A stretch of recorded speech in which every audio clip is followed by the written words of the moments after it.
L'entretien de la matinale.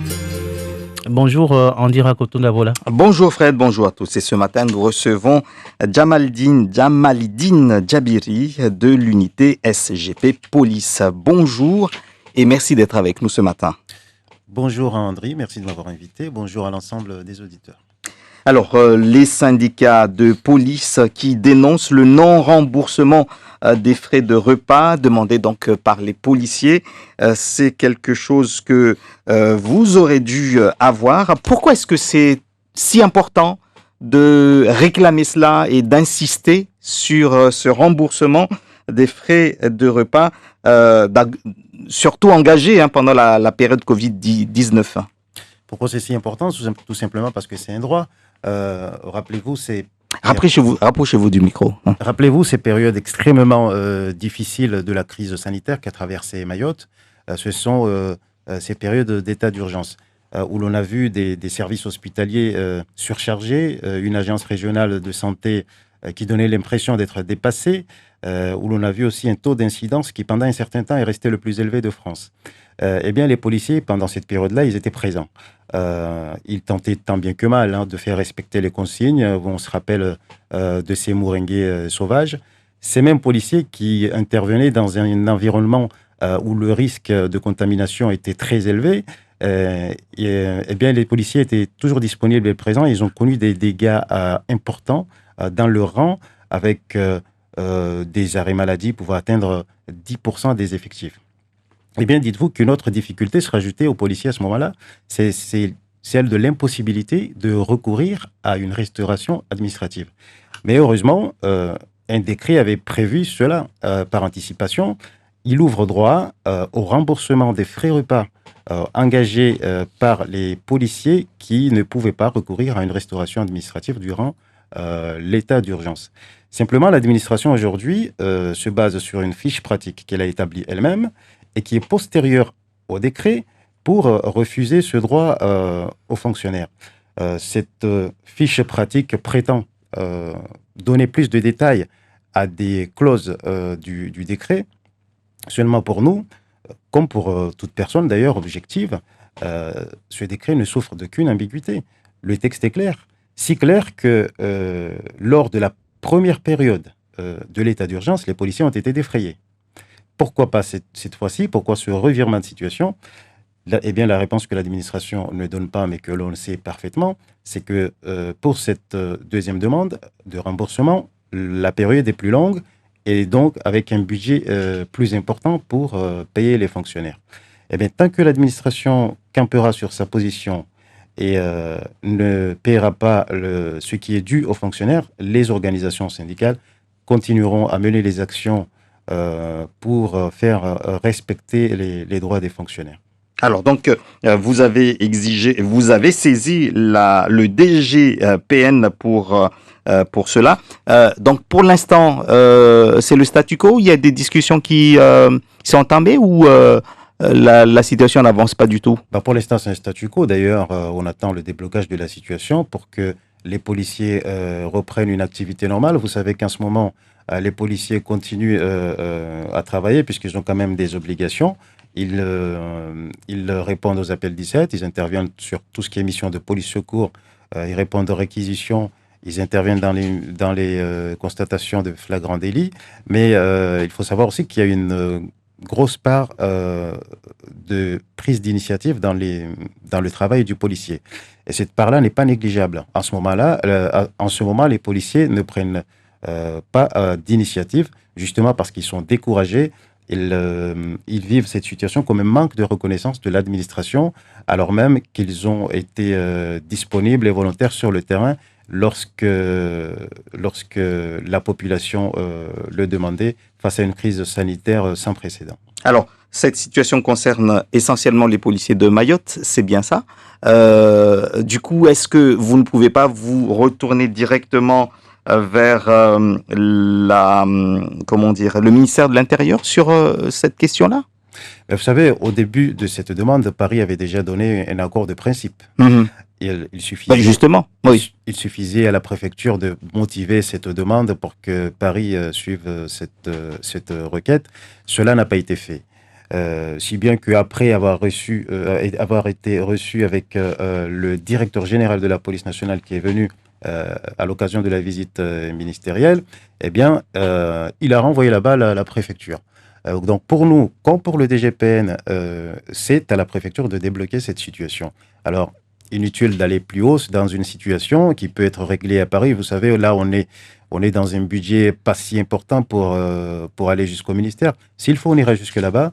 Mais pour l'instant, étant donné que la situation peut être débloquée ici, localement, on attend de la préfecture à ce qu'il donne une suite favorable et que le ministère, naturellement, suive. Alors, une affaire d'argent, même si ce n'est pas beaucoup, mais vous insistez pour que vous puissiez l'avoir. Vous risquez de perdre combien pour que ce soit un peu plus transparent pour... un policier risque de perdre combien dans ses remboursements de frais, donc des frais qu'il a engagés durant cette période-là? Là, je vais vous donner une fourchette. On est entre 2500 et 4000, un peu plus de 4000 selon le fonctionnaire. Donc, un budget total d'environ 1700. Donc, vous en appelez à Thierry Suquet pour qu'il débourse, pour qu'il ouvre un petit peu cet argent-là. Voilà, tout simplement. Et d'ailleurs, comment expliquer que les policiers soient défrayés une première fois et pas une seconde fois? C'est simplement parce que le budget est plus important cette fois-ci. Alors, qu'on arrête de nous sortir des motifs que l'administration a elle-même pondu à travers une fiche pratique. Le décret est clair, qu'on suive ce décret et qu'on ouvre le droit aux fonctionnaires. Alors, justement, on reste sur le travail des fonctionnaires de police, puisque vous avez été pas mal sollicité, même en cette période où vous dites certains ne prennent pas d'initiative. Le chef de la police municipale de l'Interco Sud a été violemment agressé la semaine dernière. Dans son interview sur nos ondes, il parlait d'agresseurs en puissance pour tuer du flic. Il appelle à ce qu'on aide la police et la gendarmerie. Est-ce que vous ressentez ce sentiment d'impuissance et de faire de plus en plus face à de la violence gratuite et grave envers les fonctionnaires de police? Est-ce que vous vous sentez pas un petit peu, parfois, un petit peu livré à vous-même? Alors, le sentiment d'impuissance, il est là, non pas parce que les policiers sont démunis, ils ont le matériel qu'il faut. C'est simplement parce que il n'y a pas, de la part de l'État, une volonté de changer la situation. La plupart du temps, le policier est contraint par la législation française. Nous sommes dans un département où tout est présenté comme un département avec des situations assez atypiques. Et sauf qu'on ne fait rien pour adapter la législation au niveau local. Or, ça paraît aujourd'hui comme quelque chose de primordial.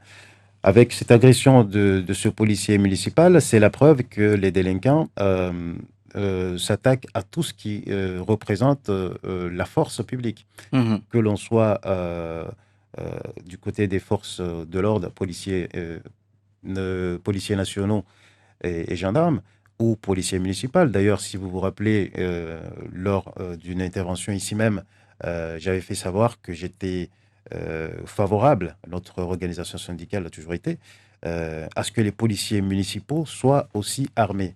Je crois que c'est en train de prendre forme à Mayotte, mais il faut savoir que les forces de l'ordre en général ne peuvent pas se servir de leurs armes quand bon leur semble. Il y a des conditions et souvent, les policiers sont exposés face à des situations. Ils peuvent faire usage de leurs armes, mais ils ne le font pas parce qu'il y a toujours ce côté humain qui les refrène. Moi, j'appellerais les policiers, les gendarmes, lorsqu'ils sont en danger de mort, de ne pas hésiter à faire feu face à un agresseur qui est déterminé à le tuer.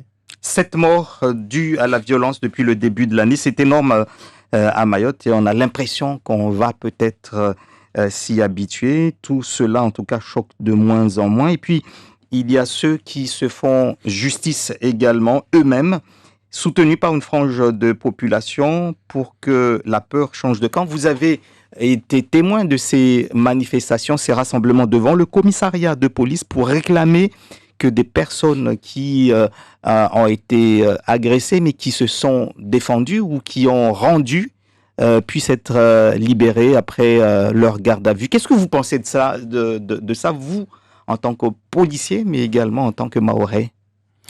Alors, vous savez, ces personnes qui tentent de se rendre justice soi-même et qui, du coup, enfreignent la loi, eh bien, c'est le fruit d'une politique pénale qui ne répond pas aux attentes de la population. Les gens se font agresser quotidiennement, ils en ont marre de revoir les mêmes agresseurs dans les mêmes quartiers, toujours relâchés après avoir été interpellés par les policiers.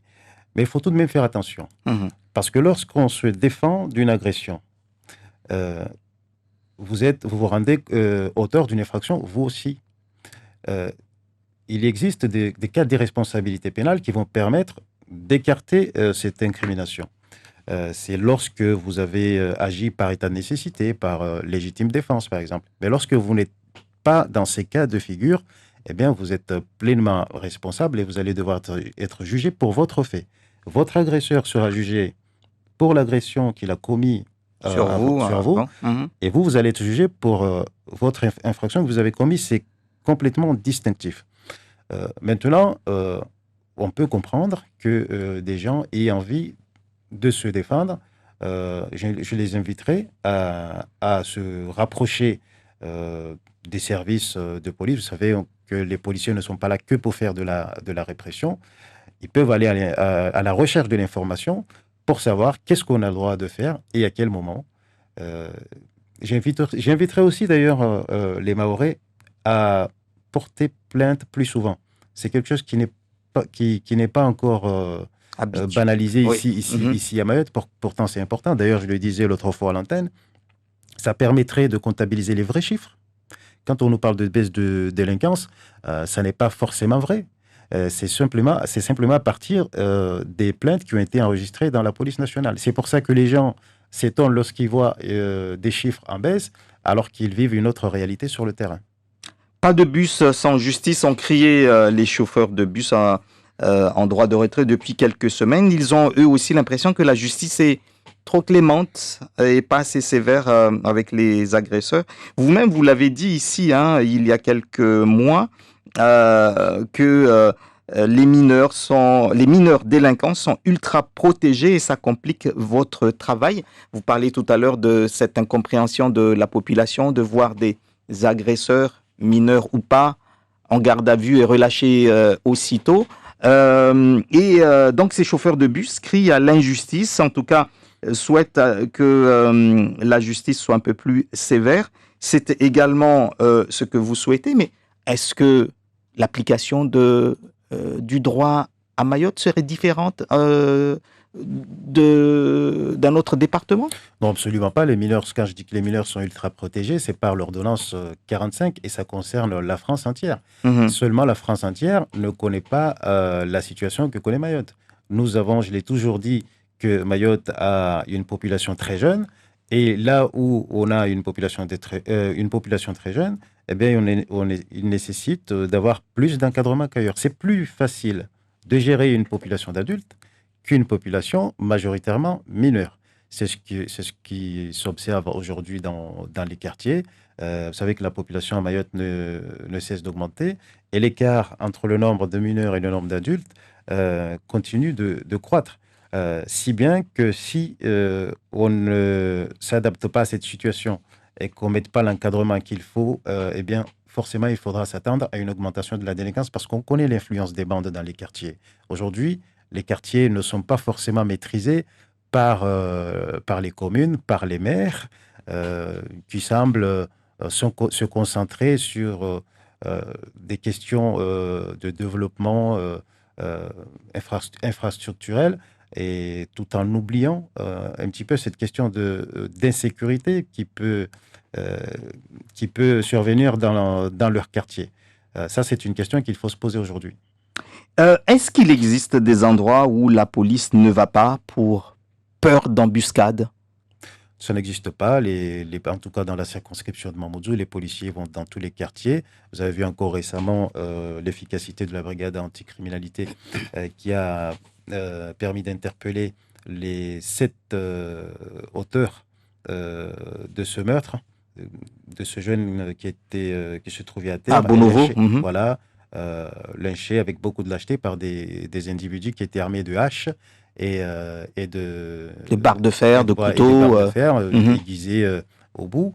Eh bien, les policiers de la brigade anticriminalité ont été dans cette zone, dans cet environnement pourtant hostile aux policiers, bien qu'en infériorité numérique. Ils sont entrés, ils ont interpellé ces jeunes-là. Ça se fait quotidiennement. Ce qui est malheureux, c'est que seulement lorsqu'il s'agit de grosses affaires criminelles comme celle-là, quand il s'agit de meurtres, de viols, les personnes se retrouvent en prison, heureusement. Mais il faudrait aussi qu'on puisse voir des délinquants partir en prison pour des délits aussi. Pas forcément les primo-délinquants, mais qu'on cesse de relâcher tous ceux qui sont interpellés à plusieurs reprises. Parce que à force de ces sentiments d'impunité, eh bien, ça les pousse à commettre l'irréparable. C'est ce qu'on a vu récemment à Bonovo. Merci à vous, Jamalidine Djabiré, d'avoir été l'invité de Zakweli.